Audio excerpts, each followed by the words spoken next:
우리 이제 몇몇 대표적인 판례들 가볍게 만화로 보도록 하겠습니다. 여러분 만화 좋아하잖아요. 아, 맨 뒤에 있으면 좀 안 보일 수 있겠다. 이거 그림 잘 그렸죠? 제가 직접 안 했어요. 강제적 셧다운제, 이거 되게 유명한 판례예요. 결론은 이제 합헌 결정했어요. 갑은 인터넷 게임을 즐겨하는 16세 미만의 청소년이다. 나는 프로게이머가 될 거야. 꿈이 프로게이머인. 얘네들은 이제 밤에 잠 안 자고 심야에 집중이 잘 되니까 다 하고 싶은데, 우리 그때 어제 게임 좋아하는 친구 오케이. 이 프로게이머 이거 되게 유명한 사건인 거 알아요? 게임하는 사람들 아는데. 실제로 여러분 이제 프로게이머가 연봉이 막 억대고 사실 게임 잘하는 것도 굉장히 이제 뛰어난 능력이죠. 그런데 청소년보호법에서 16세 미만 청소년들한테는 오전 0시부터 오전 6시까지, 그러니까 딱 6시간 동안이에요. 심야 시간 동안에 잠도 자야 되잖아. 그래서 인터넷 게임 16세 미만 제공해서는 안 된다 이렇게. 그러니까 그 이유는 이거예요. 인터넷 게임 중독을 예방 치유하게 한 거다. 목적이 정당하죠. 또 적절하죠. 24시간 다 금지한 게 아니잖아요. 또 성인들은 규제 대상이 아니에요. 16세 미만 청소년에 대해서. 그래서 일반적 행동자유권 침해다, 인격의 자유로운 건 침해다, 이렇게 이제 위원이라고 이제 다퉜어요. 그래서 이제 공부 잘하는 사람은 공부하고, 축구 잘하는 사람은 축구하고, 게임 잘하는 사람은 게임 하겠다는데, 왜 내 아이는 내가 더 잘하는데 왜 이걸 국가가 막고 그래? 해가지고 이제 다툰 거예요. 결론은 합헌 결정을 했죠. 여기 보면 게임 개발 회사도 왜 정부에서 감나라 배나라 하는 거요? 해가지고 다툰. 자, 이런 건 제가 다 사실 신경 써가지고 다 양념으로. 근데 결론은 합헌 결정했어요. 자, 청소년의 높은 인터넷 게임 이용률, 인터넷 게임에 중독될 경우에 나타나는 부정적 결과, 자발적 중단이 쉽지 않은 인터넷 게임의 특성들을 고려할 때 16세 미만 청소년에 한해서 오전 0시부터 6시까지 인터넷 게임 금지하는 거 과도한 규제라고 보기 어렵습니다. 해가지고. 그래서 이제 이런 인터넷 게임 건강보호 중대한 공익 고려할 때 이제 과도한 제한이 아니라고 본 겁니다. 일반적 행동자유권 침해하지 않는다. 충분히 여러분 수긍할 수 있는 판례죠. 그래서 이런 판례는 스토리 한번 보고 결론 알고 이러면 돼요, 사실. 판례 1000개도 크게 부담되지 않아. 재밌지, 오히려. 자, 이거 SNS를 이용한 선거운동 규제 사건. 이것도 시험에 많이 나왔던 판례 이미. 자, 여기에 대해서는 이제 한정위원 이혼 결정을 했어요. 자, 갑은 대통령 선거 앞두고 자신이 지지하는 후보자 정당에 대해서 UCC 이런 거 만들어가지고 포털 사이트, 미니 홈피, 블로그 이런 데 게시를 했어요. 그런데 중앙선관위가 선거일 전 180일이에요. 이전에 규정은 선거일 전 180일부터 선거일까지 후보자에 대한 지지 반대 등의 내용을 인터넷 올리는 거, 이건 공선법 규제 대상이 된다. 이전에 이걸 규제를 했거든요. 그러니까 이걸 다툰 겁니다. 또한 트위터를 이용한 특정 후보 지지 반대 행위, 트윗을 리트일하는 행위도 역시 규제하겠다 이렇게 발표를 했어요. 그래서 이제 이 부분들에 대해서 이제 이건 스마트 시대에 좀 맞지 않는 거다. 그래서 내 스마트폰으로 내가 리트윗 자유롭게 하겠다는데 이것도 못한다는 게 말이 되느냐. 이런 시대에 더 뒤떨어진 규제다 해가지고 다툰 거예요. 근데 이건 헌재에서 위헌 결정 내려줬죠. 이게 갑이 이제 공소법 이제 93조 1항에. 그래서 헌재가 이 헌법재판관들도 지금 좀 바뀌신 분도 있는데 얼굴 그대로 이제 형상 그대로요. 그러니까 신경 써가지고 만든 거예요, 이게 사실은. 자, 대통령 선거, 국회의원 선거, 지방선거가 순차적으로 맞물려 들어가는 현실에 비춰보면 기본 제한의 기간이 지나치게 길다는 거죠. 그러니까 180일 전부터면 6개월 전이잖아요. 근데 대통령 선거 작년에 있었죠. 올해 또 지방선거 있었죠. 이런 식으로 이제 6개월 전부터 규제하기 시작하면 너무 규제되는 폭이 기간이 너무 긴 거야. 그래서 지나치게 길고 과도한 제한이다. 인터넷으로 의사소통이 보편화되고 각종 선거가 빈번한 현실에서 선거일 전 180일부터 선거일까지 장기간 동안 인터넷 정치적 편애자를 전면적으로 제한하는 거 위헌입니다. 해가지고 이제 이게 영향을 끼쳐가지고 이제 다 막 트위터계 황제 소설가 막 찾아가고 정치인들 다 이제 트위터, 페이스북 다 하기 시작했어요. 블로그는 이제 기본이고 지금은 너무 이제 보편화되죠. 지금은 이제 이런 규제가 없어졌어요. 선거일 당일에도 지금 가능해요. SNS를 이용해서. 우리끼리 SNS라는 게 사실은 다 이렇게 네트워크를 통해서 아는 사람끼리 주고받는 거잖아. 뭐 물론 이제 블로그는 이제 또 다른 사람들에게도 볼 수 있도록 하는 거지만 이런 규제할 필요가 굳이 없어진 거죠. 그리고 또 이제 허위 사실에 의해서 불법 선거운동하면 다른 규정에 의해서 또 충분히 규제가 되기 때문에 굳이 SNS를 이용해서 6개월 전부터 할 필요는 없다고 본 거예요. 자, 그 다음에 공직자 병역 공개 사건이요. 이것도 유명한 사건이에요. 헌법 불합치 결정 내렸죠. 다 시험에 출제된 판례예요. 갑은 징병검사에서 한쪽 눈 실명으로 병역 면제 처분을 받았습니다. 사실 이제 군대 가고 싶은데 못 간 거예요. 마음이 아프죠. 실명으로. 근데 이제 국회 정책연구위원으로 4급 이상 이제 공무원으로 근무하게 됐어요. 그래서 그런데 공직자 등의 이제 병역사항 신고 공개에 관한 법률, 병역사항을 이제 신고하는데 인터넷에 관보에도 공개하고, 근데 이제 질병명까지 공개하는 거야. 4급 이상 질병명까지. 자기는 이제 알리기 싫은데, 그래서 이게 이제 아무리 공무원이라도 사생활의 자유는 보호받아야 되는 건데 지나친 거 아니냐 다툰 거예요. 근데 헌재가 이걸 받아들인 거예요. 4급 이상 공무원에 대해서 이제 예외 없이 다 인정하는 거. 자, 보세요. 사람의 육체적 정신적 상태, 건강에 대한 정보, 성생활에 대한 정보, 이건 내임이라는 정보라 그랬어요. 이런 걸 공개함으로써 사생활의 비밀과 자유를 제한하는 국가적 조치는 엄격한 기준과 방법에 따라 섬세하게 행해져야 된다. 그래도 공적 관심의 정도가 약한 4급 이상 공무원들까지 대상으로 삼아 모든 질병명 아무런 예외 없이 공개 토론한 거, 해당 공무원들의 사생활 비밀과 자유를 과도하게 제한해서 침해한다고 봤어요. 사실 뭐 장관급 고위직 이런 사람들은 공개할 필요가 있는 건 사실이야. 근데 4급 이상까지 범위를 너무 이제 넓힌 거, 이게 좀 지나치다고 봤어요. 자, 그래서 공무원이라도 사생활의 자유 과도한 제한에 대해서 이제 이 위헌이라고 했던 사건이고요. 자, 너무나 유명한 판례죠. 이건 국가유공자 가족에게까지 10% 가산점 부여한 사건. 지금 이제 사실 이전에 좀 공부했던 사람들 입장에서는 대부분 알고 있는 판례야. 근데 오늘 처음 여러분 헌법을 접하는 사람들도 되게 보면 이제 이슈가 돼서 들어본 내용이 많아요. 그러니까 이제 그게 부담을 갖지 말고 지금 보세요. 나중에 또 다 자세히 또 볼 거니까. 그림만 봐, 그림만. 여러분의 모습이잖아, 지금.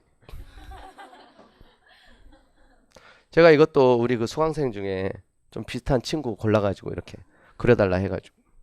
갑은 공무원 채용 시험을, 이 친구 합격했어요, 지금. 공무원 채용 시험을 준비하던 중 시험 공부를 열심히 하여 올해는 꼭 합격해야지. 결심했어. 이게 이제 헌법 책들이에요, 이게 다. 그 옆에 행정법도 있고. 자, 국가유공자 가족들이 공무원 채용 시험에 응시할 경우 가산점을 받는다는 사실을 알게 됐어. 만점에 10%. 이게 너무 이제 지나치다고 본 거죠. 얘가 가족이야. 좀 교만한 표정이죠. 합격은 따놓은 당상이다. 이에 갑은 이제 유공자 지원에 관한 법률을 응시자들의 평등권, 공무단권, 직업선택의 자유 침해한다고 해서 다퉜는데, 이게 또 이제 횟수 제한도 없고, 그래서 이제 과도한, 실제로 책을 집어던지질 않았는데, 그래서 이제 헌재가, 여러분 이제 이게 사실은 맨 처음에 첫 번째 문제가 됐었을 때는 사실 합헌 결정을 했었죠. 이게 두 번째 결정에서 불합치 결정이 내려진 거예요. 자, 10% 높은 가산점 부여해야만 필요성은 기묘한 것이라고 보기 어렵다. 일반 응시자들의 공무단위권에 대한 차별의 효과가 지나친다. 그래서 국가유공자 가족의 공직 취업 기회를 위해서 많은 일반 응시자들에게 불합격이라는 심각한 불이익을 입게 하는 거 정당화될 수 없고, 일반 공직시험 응시자들의 이 평등권을 침해한다고 봤어요. 10%가 지나치다고 본 거예요. 여기는 이제 좀 이론적으로 우리 이제 수업 시간에 자세히 봐야 될 쟁점들도 있는데, 이제 결론은 이제 그래서 평등 침해를 인정했고 헌법 불합치 결정을 했어요. 그래서 이제 10%가 지나치다는 것이지 가족들에게 전혀 가산점을 부여할 수 없는 건 아니다. 입법 정책상 배려할 수는 있다. 그래서 이거는 5%로 낮아진 채로 지금 현재는 유지되고 있습니다. 10%가 지나치다는 거예요. 10%. 그래서 이제 제대군인 가산점 사건하고 약간 차이가 있어요. 제대군인 가산점 사건은 단순 이혼 결정이 내려져서 아예 폐지가 됐어요. 근데 국가유공자 가족에 대한 가산점 사건은 이제 불합치 결정이 내려져서, 그래서 이제 5% 낮아진 채로 유지되고는 있다. 그다음에 금치 처벌받은 이제 수형자 운동 금지 사건인데요. 형을 확정받고 교도에 수감 중에 교도소장으로부터 이제 금지청을 받았어요. 부정물품, 은닉 이런 거 이제 또 위반 걸려가지고 2개월 동안 이제 독방에 수감되고, 이 독방 이게 사실 이제 앉아 있는데 이렇게 양쪽에 팔을 뻗으면 이쪽에 닿을 수 있는, 혼자 이렇게 생활해야 되고, 그래서 서신도 접견도 집필도 운동도 다 금지했는데 운동 금지가 이제 지나치다고 봤어요. 접견 시도했지만 접견 역시 이제 횟수 다 채웠다고 해서 이제 불어댔고, 그래서 결국 이제 운동까지 일체 금지하는 거 지나치지 않나 다퉜는데 이게 이제 받아들여졌죠. 2개월 동안 독방에 수감되는데 운동까지 금지하는 것은 신체자를 침해한다. 자, 그래서 판결문 결론이 얘기해. 금치범던 수용자에 대한 절대적인 운동 금지, 징벌 목적을 고려하더라도 그 수단과 방법에 있어서 필요한 최소한도의 범위를 벗어난 것이고 신체의자의 침해다. 그러니까 아무리 이제 수용자라도 징벌을 받아야 될 사유가 있으면 징벌을 부과할 수는 있어요. 그래서 여러분 접견 제한 있죠. 접견 제한, 서신 제한, 이런 부분들은 합헌이라고 봤어요. 접견이나 서신, 이거 이제 제한하는 거, 이런 부분들은 필요하다. 근데 운동을 전면 금지하는 거, 이건 이제 지나치다고 봤죠. 그래서 지금은 금치청을 받은 징벌방에 들어가는 이런 수용자도 운동은 하루 30분 이상 보장을 합니다. 아시겠죠? 자, 그 다음 낙태. 자, 이게 얼마 전에도 이제 공개 변론을 했어요. 헌재가 합헌이라고 봤는데 판례 변경 가능성이 이게 좀 높은 사건이에요. 아직은 합헌인데 조만간 이게 또 결론이 내려집니다. 조산사로서 이제 조산원 이렇게 이제 운영을 하는데 인부로부터 임신 6주 된 태아 낙태시켜달라고 이제 촉탁을 받고, 미혼모 임신이죠. 그래서 이제 이런 경우 이제 실제로 보면 이제 이렇게 하잖아요. 근데 이게 이제 걸려가지고 이제 처벌을 받게 되니까 미혼모 이렇게 이제 경제적 사회적 사유로 아이를 양육하기 어려운 이런 경우는 좀 이제 배려가 이제 필요한 측면도 있는데 처벌이죠. 그래서 다투게 됐는데 태아의 생명권이 더 중시된다는 입장이에요. 인간의 생명은 고귀하고 이 세상에서 무엇과도 바꿀 수 없는 존엄한 인간 존재의 근원이다. 생명에 대한 권리는 기본권 중에 기본권이다. 태아가 비록 생명 유지에서 모에 의존해야 하지만, 일시적으로 의존해야 하지만 그 자체로 모와 별개 생명체라는 거예요. 인간으로 성장할 가능성이 크므로 태아에게도 생명권 인정돼야 한다. 그래서 초기 낙태, 사회적 경제적 사유한 낙태를 허용하고 있지 아니한 것이 인부의 자기결정권, 자기결정권에 대한 과도한 제한이라고 보기 어렵다. 이게 이제 인부의 자기결정권과 태아의 생명권이 충돌하는 사건이에요. 근데 이제 태아의 생명권이 더 중시된다는 입장이죠. 근데 이제 최근에 이제 이 공개 변론을 하면서 이건 이제 과도한 규제다. 그래서 이제 초기에 그래서 이제 낙태를 허용할 필요성이 있다 해가지고 그 위원회 어떤 이제 논리들이 상당히 지금 힘을 얻고 있는 분위기여서 양심적 병역법 여론 판례 바뀐 거 보세요. 대체복무제 허용하지 않는 거 헌법 불합치 결정을 했죠.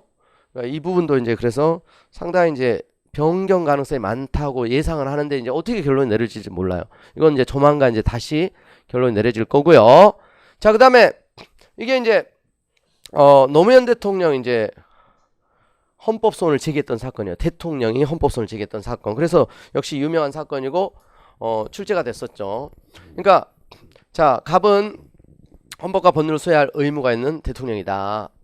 그래서 그런데 특정 모임에서 특정 정당 집권의 이제 부당성 지적하고 대통령 후보자가 되고자 하는 자를 폄하하는 이런 이제 취지로 이제 발언을 했는데, 여기에 대해서 이제 중앙선거관리위원회가 건 대통령의 선거 중립 의무에 위배된다. 중립을 준수해 줄 것을 통고를 했어요. 자, 또 언론 매체와 대담해서 또 이제 정치적인 이제 발언을 했는데 역시 또 선거관리가 중립을 준수해 줄 것을 촉구하니까 대통령이 이제 헌법소원을 제기했어요. 대통령도 공무원이기도 하지만 정치 활동이 가능한, 여러분 이제 대통령, 단체장, 국회의원, 지방원, 대표령이 정치적 공무원이에요. 국무총리, 국무위원도 마찬가지예요. 정당 가입 활동이 가능합니다. 그래서 이제 대통령의 정치적 표현의 자유 과도한 제한 아니냐, 이걸 가지고 다툰 거예요. 그런데 헌재는 분명히 이제 대통령이 소속 정당을 위해서 정당 활동하는 이 사인으로서 지위도 있다는 거예요. 그래서 분명히 기본 주체가 되고 헌법소원도 청구할 수 있다. 근데 이거 이제 많이 출제가 됐죠. 대통령은 공권의 주체이지 헌법소원을 제기할 수 없다. 대통령도 이 사인에 지어서 헌법소원을 청구할 수 있다는 거예요. 아시겠죠? 그러나 선거 활동에 관한 대통령의 정치와 활동의 자유, 선거 중립과 충돌할 때는 뭐가 더 중시된다? 중립과 더 강조되고 우선돼야 된다는 거예요. 대통령 개인의 정치적 표현의 자유보다. 그래서 이런 경우 이제 중립을 준수했던 조치가 대통령의 정치적 표현의 자유를 침해하지 않는다고 봤어요. 그래서 이제 이 사건도 대통령이 헌법소원을 제기한 사건이었기 때문에 되게 유명하고 시험에서 이제 이미 계속 출제되는 판례. 자, 대한민국과 미국 간의 자유무역협정, 한미 FTA 협정 사건이죠. 자, 이거는 이제 각하결정으로 끝났어요. 이제 쟁점이 그래서 이제 어떤 건지 이것도 보시면 이제 여러분 잘 아시다시피 이제 논란도 많았는데 결국 국회에서 통과됐습니다. 그래서 이제 뭐 좋아하는 사람도 있죠. 미국산 쇠고기 오렌지 싸게 먹을 수 있겠다. 실제로 싸게 먹고 있어요. 근데 우리 농민들 축산업자들은 어때요? 타격을 입는 거죠. 근데 이제 지금 세월이 좀 지나서는 우리가 결과적으로 장사 잘한 거다. 이렇게 지금 그래서 이제 트럼프가 다시 압박을 가해가지고 지금 재협상을 하고 있잖아요. 자기들이 너무 손해본 장사를 했다. 그러니까 우리가 이제 미국의 FTA 결과를 이제 정산해 보니까 우리에게 훨씬 도움이 됐던 거예요. 어찌됐건 이제 그 당시에도 반대하는 사람들이 많이 있었어요. 그러니까 헌법소원을 제기했는데 보면 이 자유무역협정은 전체 국민 이해관계는 너무 중요한 정책이다. 이건 국민투표를 거쳐서 결정할 문제다. 국민투표를 거치지 않고 그래서 이렇게 그냥 밀어붙이는 거 이거 위헌적이다. 국민세권 침해하는 거다. 이런 식으로 이제 헌법소원을 제기한 거예요. 국민투표로 결정하자 이런 관점에서. 그래서 이제 국민투표의 성격 여기에 대한 이제 기본 판례 중에 하나예요. 자, 72조 국민투표권은 대통령이 어떠한 정책을 국민투표에 부의한 경우에 비로소 행사가 가능한 거다. 대통령이 부의했을 때. 그래서 이 한미 무역협정에 대한 대통령의 국민투표 부의가 행해지지 않은 이상 72조 국민투표권 침해 가능성이 아예 인정되지 않는다. 국민투표에 붙였을 때 비로소 행사가 가능한 거지 붙이지도 않았는데 침해 가능성이 아예 없다. 그래서 각하결정했어요. 기본 침해 가능성도 없다. 그리고 이제 또 다른 사건에서 이제 이게 또 어떤 쟁점이냐면 국민이 그럼 붙일 걸 요구할 권리가 있느냐? 그것도 없다는 거예요. 대통령의 그건 재량이라는 대통령이 붙일 수도 있고 안 붙일 수도 있고 대통령이 붙이지 않았다고 해서 붙일 것을 요구할 권리도 없고 붙이지도 않았는데 기본권 침해 가능성도 없는 거고 아시겠죠? 72조는 이제 이 사건하고 그리고 아까 이제 우리 탄핵 사건에서 이제 얘기했었던 신임 투표가 허용되냐 72조 중요정책이나 국민투표 대상에 포함되지 않는다는 거. 그게 이제 굉장히 중요해요. 자, 그다음 자, 불구속 피의자 신문시 변호인 참여 사건. 그러니까 예전에 이제 검사들이 조사를 할 때 불구속 상태에서 조사를 받을 때 변호인 조로받을 권리가 인정돼야 되는데 법적 근거가 없다고 해서 불허를 했어요. 여기에 대해서 또 헌재가 위헌 결정했던 이제 또 유명한 사건이에요. 총선을 앞두고 이제 시민단체 이렇게 결성을 하고 그 당시 막 낙선운동도 하고 그랬었죠. 그런데 이제 여기에 대해서 이제 선거법 위반 혐의가 있다 해가지고 이제 조사를 하게 됐고 피의자 신문에 앞서 변호인 참여를 검찰에 요청했는데 검찰이 이제 거부한 거예요. 법적 근거 없다 해가지고 헌재가 여기에 대해서 어떻게 판단을 했느냐. 자, 보시면 불구속 피의자의 경우에도 꼭 구속되지 않아도 변호인 조로받을 권리는 우리 헌법에 나타난 법치국가 원리 적법적 원칙에서 인정되는 당연한 내용이다. 봐서 당연한 내용. 명시돼 있지 않지만 그런데 아무런 이유 없이 피의자 신문시 청구인들의 변호인 조언 상담 요구를 제한한 이 사건 행위는 변호인의 조력을 받을 권리 침해다 이거예요. 그래서 이 판례도 너무너무 중요한 사건이에요. 체포 구속된 경우뿐만 아니라 불구속 상태에서 수사 재판을 받을 때도 당연히 인정되는 권리다.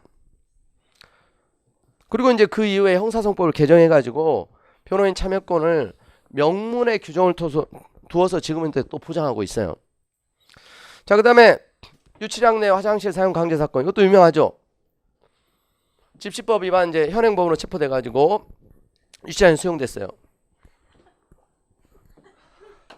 수용자에게는 유치장 내 화장실 사용만 이제 허락됐는데 거기 이제 한쪽에 이렇게 슬쩍 칸막이만 살짝 돼 있고 다 보이고 냄새도 나고 이거 쪽팔린데 어떡하지? 헌법소원을 제기한 거야. 아무리 이건 피의자라도 인격권을 침해하는 거다. 헌재가 이거 받아들였죠? 보시면 자, 무죄가 추정되는 미결 수용자에 대한 자유와 권리 제한은 구금의 목적인 도망, 증거인멸 방지 등을 위한 필요 최소한 합리적 범위를 벗어나서는 안 된다. 비록 건강을 침해할 정도는 아니라고 할지라도 인간의 존엄 가치로부터 유래하는 인격권을 침해하는 정도에 이르렀다 그랬어요. 인격권 침해. 그래서 이제 유치장 화장실을 이제 좀 구조가 그렇다고 밖에서 보게 하지는 않는데 이제 좀 개선되고 칸막이도 좀 높여지고 이것도 이제 이런 사건이 어때요? 주관적 권리보호 이익은 없지만 이런 일이 되풀이되고 반복될 수 있기 때문에 예외적으로 이제 심판의 이익을 인정한 대표적인 그런 사건이죠. 다른 쟁점은 또 나중에 볼 거예요. 요번에 또 시험에 나왔었죠. 예, 선거권, 수용자 선거권 제한과 관련해서. 자, 이게 이제 위헌 불합치 그랬잖아요. 그러니까 집행유예자는 단순위헌, 수용자 부분은 이제 헌법 불합치. 이것도 구별해서 알아둬야 돼요. 그래서 이제 뭐 이것도 양심적 병역 거부자가 당사자였는데 어찌됐건 이제 병역법 위반으로 실형을 이제 선고를 받고 복역 중에 이제 대통령 선거에 투표하려고 했는데 선거권을 인정하지 않으니까 다툰 거예요. 근데 여러분 이제 수형자는 기결수죠. 유죄가 확정된.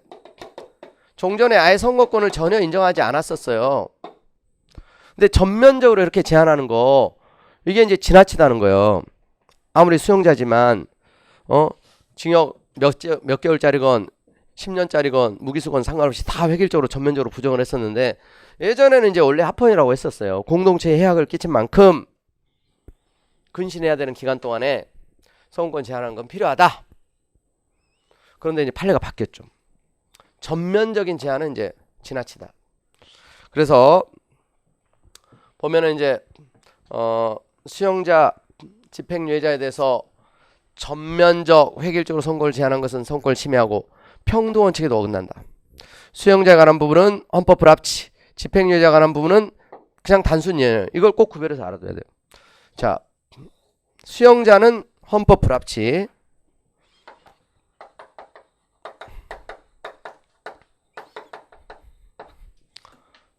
집행유예자. 여러분 이제 집행유예가 뭐예요? 이것도 유죄의 일종인데 여기는 이제 실형이라고 실형. 교도소에 실제 들어가서 수감생활 해야 되는 거. 집행유예는 여러분 유죄인데 집으로 돌아가는 거예요. 이건 집으로. 그럼 지금 유명한 재벌 부회장 1심에서는 5년 실형이 선고됐었는데 2심에서 2년 6월 집행유예 선고가 돼가지고 바로 나왔죠. 집행유예. 징역 2년 6월 이게 이제 형이에요, 형.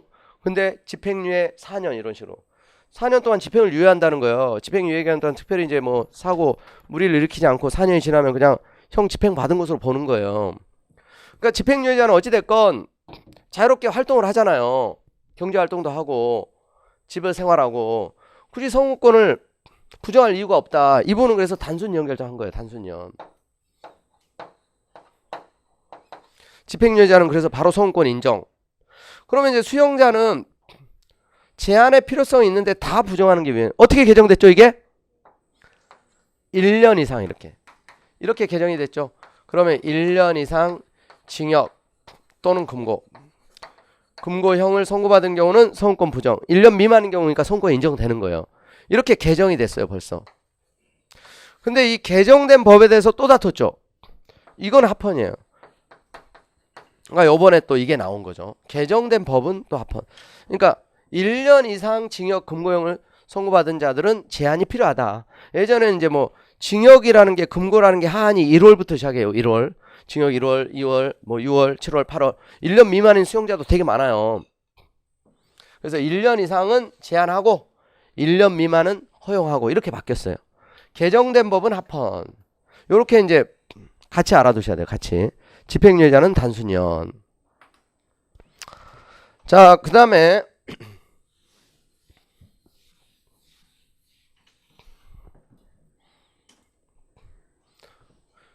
위안부 할머니 사건 또 너무나 유명한 역사적인 판례죠. 요번에 헌재 30주년 기념해가지고 이제 역사적인 판결들 꼽았는데 이제 다 꼽힌 대표이다. 지금 우리가 이제 이 봤던 이런 보는 판례들이 헌재 중요 결정에 다 손꼽히는 대표적인 판례들이에요. 시험에도 많이 출제되고. 이게 이제 위헌 확인 결정됐잖아. 외교부의 분쟁 해결 절차로 나가지 않은 부작위. 일제에서 강제로 동원돼서 이런 이제 피해를 입은 이 할머니들. 대한민국 일본과 대한민국 일본 간의 재산 청구권에 관한 문제 해결 경제협력에 관한 협정. 이게 유명한 이제 한일 협정이에요. 1965년 6월 22일. 한국사 또 많이 나오잖아. 65년. 이게 이제 굴욕적인 거다. 너무 이제 싸게 저렴하게 쉽게 합의를 해줬다. 그래서 계속 이제 많이 비판을 받고 있는 것 중에 하나죠. 그 당시 이 내용의 모든 청구권 이런 표현을 일본 측이 이제 요구해가지고 일본은 이제 나중에 이게 두고두고 문제가 될 수 있다는 걸 그때부터 다 알고 있었어요. 그래서 모든 청구권. 그래서 그때 이미 다 통친 거다 해가지고 더 이상 책임 없다 이런 식으로 계속 회피를 했던 거죠.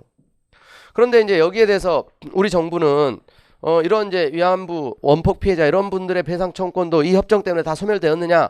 이게 이제 해석상 이제 분쟁이 발생. 우리 정부는 거기에는 그 당시 정부 간에 합의됐던, 그 당시 드러났던 그런 것들만 포함되는 거고, 그 당시 나타나지 않았던 이런 피해자들 그런 부분까지 포함됐다고 볼 수는 없다. 그래서 이제 계속 일본 측에 압박을 가하긴 했는데 그냥 이제 대충 하다 보니까 이제 결국 할머니들이 일본에 가서 소송도 제기했는데 막 패소하고, 그 협정 때문에 다 소멸됐다 이런 논리였어요. 근데 이제 헌재에 갔는데 헌재가 이분들의 이제 주장을 받아들이게 된 거죠. 외교통상부 장관, 지금은 이제 외교부 장관인데 그런 이제 분쟁 해결 절차로 나아가지 않은, 후속 조치를 취하지 않는 그런 부작위가 이제 문제가 있다 해서 다퉜는데 헌재가 이분들의 손을 들어줬어요.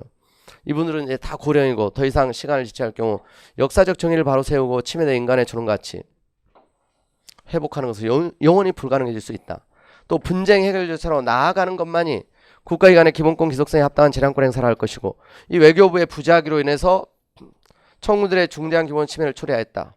그래서 인간의 존엄가치 침해, 배상 청구권인 재산권 침해를 인정했던 사건이에요. 원폭 피해자 사건에서도 마찬가지예요. 그러니까 이 사건 일본도 사실 관심을 가지고 있었던 사건이에요. 근데 헌재가 딱 이런 결정을 하니까 당황을 했죠. 그럼 이제 외교부는 이 논리에 근거해서 압박을 가하고 정부가 피해자들이 제대로 이제 된 사과, 배상을 받을 수 있도록 했어야 했는데 또 후속 조치를 또 안 한 거예요. 그리고 이제 어설프게 또 이제 성급하게 최종적 불가역적 합의 이런 표현 쓰면서, 여러분 아시다시피 이전 또 정부에서 어설픈 협의해가지고 그게 또 문제가 되고 있죠. 자, 그 다음에 재외 국민의 선거권, 국민투표권 폐지 사건. 이게 또 너무나 유명한 판례죠. 불합치 결정이 내렸죠.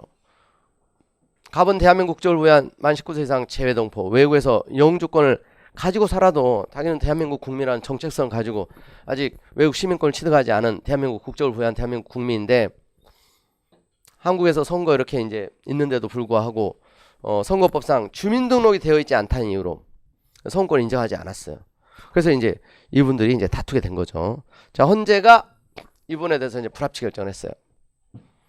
자, 엄연히 대한민국 국민에도 주민등록상 주민등록 할 수 없는 재외국민의 선거권 행사를 전면적으로 부정하는 것은 재외국민의 선거권 평등을 침해하는 거다. 국내 거주 재외국민에 대해 체류기간을 또 불문하고 지방선거권을 전면 획일적으로 박탈하는 것도 국내 거주 재외국민의 평등권 지방의 원선권 침해다. 그래서 이게 두 가지가 쟁점이에요. 자, 재외국민인데요. 우리가 생각할 때 재외국민은 이제 해외에 살고 있는 국민이죠. 해외. 또 하나 이민 갔었다가 되돌아온 분들이 있어요. 되돌아온 분들. 국내 거주하는, 영주권까지 취득했었는데 되돌아온 그런 분들이 있어요. 이런 분들이 똑같이 주민등록이 없었어. 해외에 살고 있으니까 뭐 당연히 이민 가가지고 없어졌고 말소됐고, 돌아왔어요. 이민 갔다가 되돌아왔어요.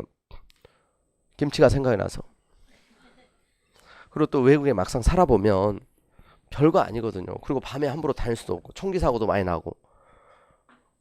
그래서 이제 되돌아온 사람도 많아요.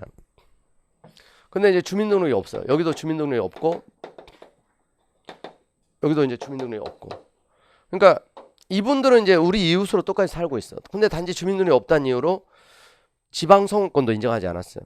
이분들은 이제 지방선거에는 사실 관심 없고 지방선거권은 여전히 인정 안 돼요. 왜냐면 주민이 아니니까. 여긴 주민의 실체를 가지고 있어요. 똑같아. 옆집에 살고 있어. 근데 주민등록이 없다는 이유로 모든 선거권을 인정하지 않는 건 문제다. 그래서 지금은 이쪽 불합치 결정이 내려져 가지고, 자, 국회의원 선거권 인정하죠. 대통령 선거권 인정하죠. 그리고 국민투표권도 인정해요. 국민투표. 여기는 우리하고 똑같아. 모든 선거 다 인정해. 지방선거, 선거권, 피선거권, 출마도 다 인정해요. 여기. 그러니까 둘 다 이제 불합치 결정이 내려져 가지고. 근데 이제 재외 국민들 이제 주의할 건, 국회의원 선거는 임기 만료에 의한 비례대표 국회의원 선거까지만. 왜냐면 이제 국회의원 보궐선거, 여러분 6월 달에 국회의원 송파에 뭐 아나운서 출마하고 이러면 아시죠? 국회의원 보궐선거는 재외 국민들은 참여하지 않아요. 임기 만료에 의한 비례대표 국회의원 선거만. 아시겠죠? 여기 국회의원 선거는 국회의원 임기 만료에 의한 비례대표 국회의원 선거 이것만. 근데 이제 대통령 선거는 보궐선거도 포함돼요. 작년에 그러니까 5월 9일 보궐선거에 제 국민들도 참여했어요. 임기 만료한 선거뿐만 아니라 대통령 선거는 보궐선거도 다 참여. 그리고 국민투표 여기까지. 국내에 들어와 있는 이분들은 모든 선거 이제 다 참여. 그래서 여기도 그래서 이제 기출문제로 요 내용 이 부분을 가지고도 이제 물어보고요. 요 판례도 물어보고 합니다. 그래서 알아두셔야 되고. 자, 정당의 등록 취소 규정 위헌 사건 이것도 엄청 유명한 사건이죠. 자, 진보당, 녹색당, 청년당 다 이전에 있었던 정당이에요. 19대 국회의원 선거에 참여했어요. 근데 의석을 한 석도 얻지 못했어요.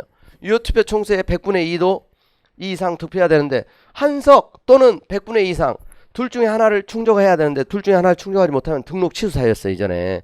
요게 이제 위헌 결정이 내려진 거죠. 자, 여러분 선거 결과 그 당시 벌써 추억의 이름이죠. 새누리가 1등이었어요. 자유한국당의 정신, 그리고 민주당, 진보당, 선진당, 뭐 진보신당, 녹색당, 청년당. 자, 여기 2% 안 되는 정당. 여기 이제 나머지 안 써놔서 그렇지. 여러분 그 당시 선거에 20개. 선거 때마다 보면 여러분들이 이제 익숙한 정당만 이제 봐서 그렇지 거의 20개 안팎의 정당이 선거에 참여해요. 너무 정당이 사실은 어떻게 보면 많죠. 근데 대부분에 보면은 1, 2% 득표도 못하는 낮은 수준이에요. 거대 정당 중심이죠. 항상 보면은 1등 하냐 2등 하냐 그 차이만 왔다 갔다 하는 거죠. 그래서 예전에 이제 대개 시험에 많이 나왔던 조문이 바로 이거란 말이에요. 한석도 얻지 못하고 유효투표 100분의 2 투표하지 못하면 다 등록 취소야. 등록 취소. 그런데 이게 정당 설립의 자유 침해라는 거죠. 왜냐하면 군소정당 어떻게 처음부터 국민들의 어떤 일정한 지지를 받을 수 있겠느냐. 그래서 이제 과도한 제한이 아니냐. 헌재가 이걸 받아들인 거예요. 자, 등록 취소장은 신생 군소정당으로 하여금 국회의원 선거의 참여 자체를 포기하게 할 우려도 있어. 과잉금 조치 입에대어 정당 설립의 자유 침해한다. 그리고 이제 등록 취소되면 명칭 사용도 못하게 했거든요. 그것도 이제 같이 세트로 명칭 사용 금지 규정도 결국 등록 취소장을 전제로 하기 때문에 같이 정당 설립의 자유 침해다. 이렇게 위헌 결정을 했어요. 역시 굉장히 많이 출제된 판례예요, 이것도. 자, 그다음 제대군인 가산점 사건이죠. 자, 대학 4학년에 재학 중인 여성이고 어른 신체 장애가 있는 남성이다. 그래서 이제 애들이 이제 7급 공무원 준비하는데 여기 판서가 보여요. 신동욱 헌법 쪽집게 특강 여기 조그만 글씨로 세밀한. 올해도 이렇게 그대로 했어요. 여러분 쪽집게 특강 그 인강 확인해 볼 수 있어. 이대로 이 부분 자주 출제니까 꼭 체크해라. 근데 그대로 나왔죠 시험에서. 이게 진짜 전설의 쪽집게 특강이에요. 그래서 그러니까 여러분도 앞으로 꼭 들어야 돼. 아까 커리 설명했잖아. 커리 마지막 킬러 쪽집게 특강 꼭 들어야 된다. 혹시 지방에 내려가 있더라도 인강으로라도 우리 그래서 이제 이 소문을 알고 해인사에 가서 정리한 친구가 마지막 해인사 거기까지 이제 거기도 근데 인터넷은 되더라고. 거기서 인강으로 다 체크했대. 합천 해인사. 자, 그래서 이 가산점이 사실은 예전에 엄청난 진입 장벽이었단 말이에요. 그래서 이제 또 불합격하고 그래서 이제 속상해가지고 이걸 다툰 거예요. 만점에 5%, 3% 이 가산하도록 한 거 이거 좀 지나치지 않느냐. 횟수 제한도 없이. 그러니까 이제 평균 5점이면 정상적으로 이제 군대 갔다 온 제대군인 남자들은 5%거든요. 2년 이상 복무기간 되면은. 그래서 이제 다퉜는데 이게 역사적인 판결이잖아, 사실. 자, 보면 제대군에 대해서 사회정책적 지원을 강구하는 것이 필요하다 할지라도 그것이 사회공동체 다른 집단에게 동등하게 보장돼야 할 균등한 기회 자체를 박탈한 것이어서는 아니 된다. 가산점 제도는 합격 여부에 결정적 영향을 미쳐 가산점을 받지 못하는 사람들을 6급 이하 공무원 채용에 있어 실질적으로 거의 배제하는 것과 마찬가지 결과를 초래하고 있다는 거. 그러니까 여러분 커트라인 주변에서 1, 2점 차 때문에 합격이 되고 불합격이 되고 이게 굉장히 이제 커트라인 주변에 걸려있는 친구들이 많아요 실제로. 그러니까 5점이면 평균 5점이면 너무너무 큰 점수예요. 헌법재판관들이 그걸 다 인정한 거예요. 그래서 그 차별 때문에 달성하려는 입법 목적의 비중에 비해서 차별로 인한 불평등 효과 이게 너무나 극심하다. 그래서 가산점 제도는 차별 취급의 비례성을 상실해서 평등을 침해한다. 그래서 단순 이혼 결정이 내려져서 이건 폐지가 됐어요. 그래서 지금 이제 우리 여성분들 우리 7급반에서 보니까 지금은 여성 합격자가 이제 더 높은 직렬도 되게 많아요. 예전에 근데 이것 때문에 아예 준비 자체를 안 한 경우도 많았어요. 대부분 그냥 9급으로. 너무 이제 과목도 많은데다가 가산점 어떤 이제 부담이 너무 크다 보니까. 근데 이게 이제 남성 동지들은 굉장히 아쉬운 결정이지만 여성 동지들 입장에서는 환영한다. 늦었지만. 선거 때마다 이게 그래서 이슈가 되기도 했었어요. 야, 3%, 5% 이게 좀 너무 많다면 그래도 하다못해 1, 2점이라도 줘야 되는 거 아니냐.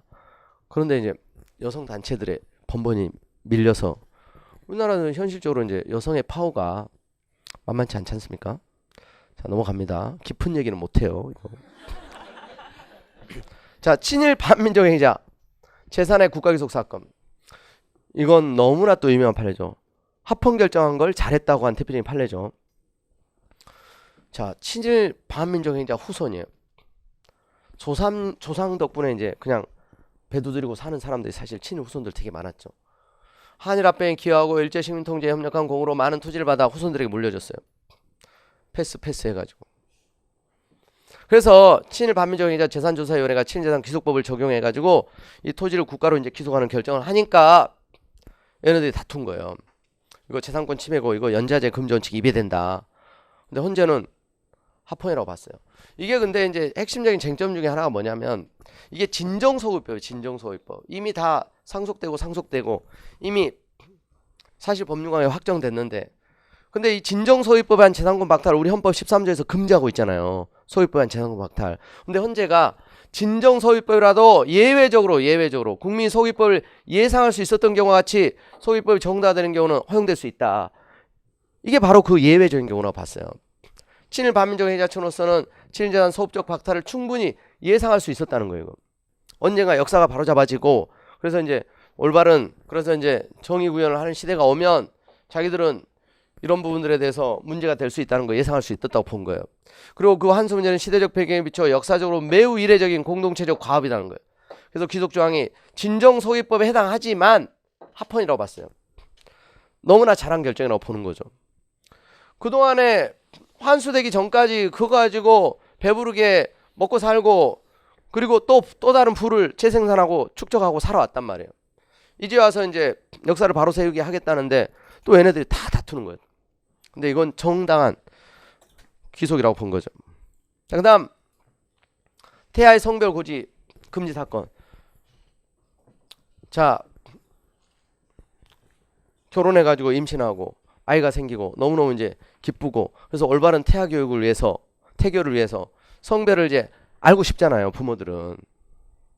그래서 이제 알려드릴 수 없다. 근데 이제 경쟁병원 이런 데서는 우리 병원으로 오라 알려주겠다고 입소문이 나가지고 거기 가면 알려준대.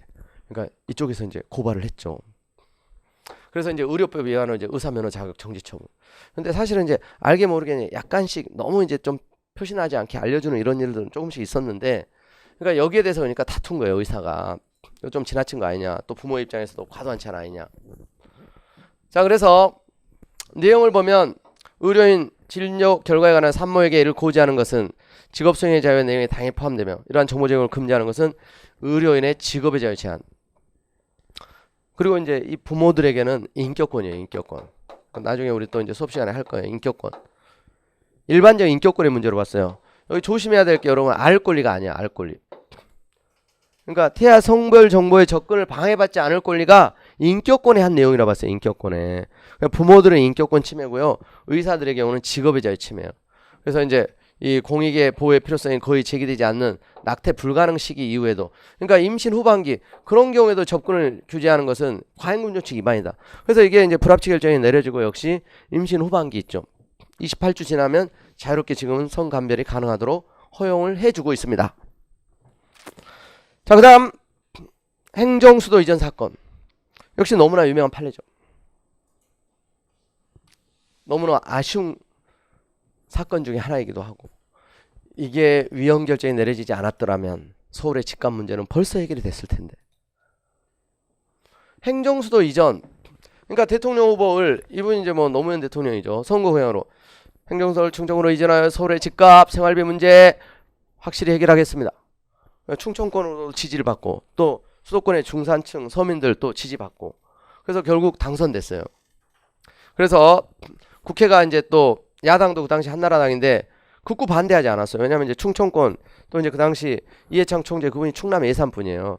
그쪽에 이제 원래 또 한나라당의 지지도 많이 받던 지역이고, 또 이제 유권자들 또 생각을 해서, 그래서 이제 압도적인 지지를 받고 통과를 시켰는데, 당연히 또 반대하는 사람들 있잖아요. 또 반대하는 사람들이, 서울의 기득권을 많이 가지고 있는 사람들.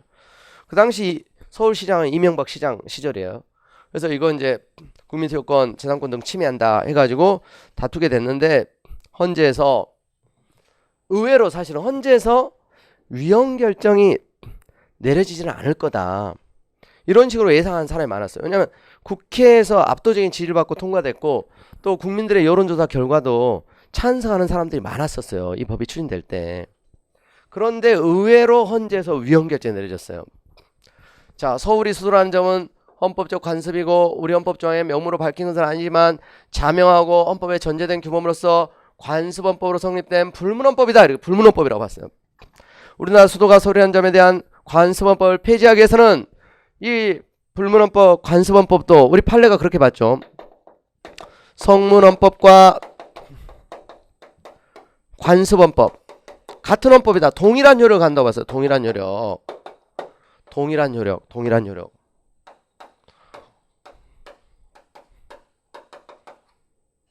서울의 행정수도인 거 관습헌법이고, 이것도 헌법이고 성문헌법 같다. 그래서 관습헌법을 개폐하는 거, 이걸 이제 행정수도를 충청으로 이전하는 거니까 폐지하는 거잖아요, 관습법을. 그거 헌법 개정의 문제다. 근데 헌법 개정 어떻게 하게 돼 있죠? 국민투표로 확정하게 돼서 국민투표로. 폐지는 성문헌법 개정 절차. 개정 절차가 필요하다. 그리고 개정은 결국 국민투표로 하게 돼 있단 말이에요. 국민투표를 거쳐야 되는데 국민투표 하지 않은 거죠. 그냥 여야가 일반 법률의 형식으로 다룬 거예요. 그래서 헌재 논리는 그거예요. 이건 그래서 폐지하기 위해서 헌법이 정한 개정 절차를 거쳐야 한다. 헌법 개정이 이루어져야 한다. 그래서 헌법 130조에 따라 헌법 개정에서 국민이 가지는 참정권적 기본권인 국민투표권 행사를 폐지한 거다. 헌법 개정의 문제고 국민투표로 결정해야 되는데 여야가 일반 법률로 다루는 거 헌법 130조 국민투표권 침해다. 그래서 위헌 결정이 내려진 거예요. 헌재 결론이 마음에는 안 들어도 어때요? 헌재가 6인 이상 재판관의 찬성으로 위헌 결정을 하면 그 결정을 존중해야죠, 국가기관은. 그래서 그 이후에 다시 후속 법률, 이른바 세종시법이 만들어졌던 거예요. 대통령, 국회 모든 기관 이전하는 게 아니라 이제 국무총리와 몇몇 기관, 49개 기관을 중심으로. 왜냐하면 이게 위헌 결정이 내려져서 이제 대폭 축소된 형태로 이제 국민들에게 약속은 했기 때문에. 근데 만약에 이게 위헌 결정이 내려지지 않았더라면 지금 국회도 세종시로, 청와대도 세종시로, 대법원도 세종시로, 서울이 상당히 여유가 있고 널널했었을 텐데 너무나 아쉬운 결정 중에 하나다. 근데 이제 우리는 다툼이 있으면 판례니까 이런 논리를 그대로 알아두셔야 되겠다, 이거예요. 여기까지 오늘 강의를 마치겠습니다. 자, 수고하셨습니다.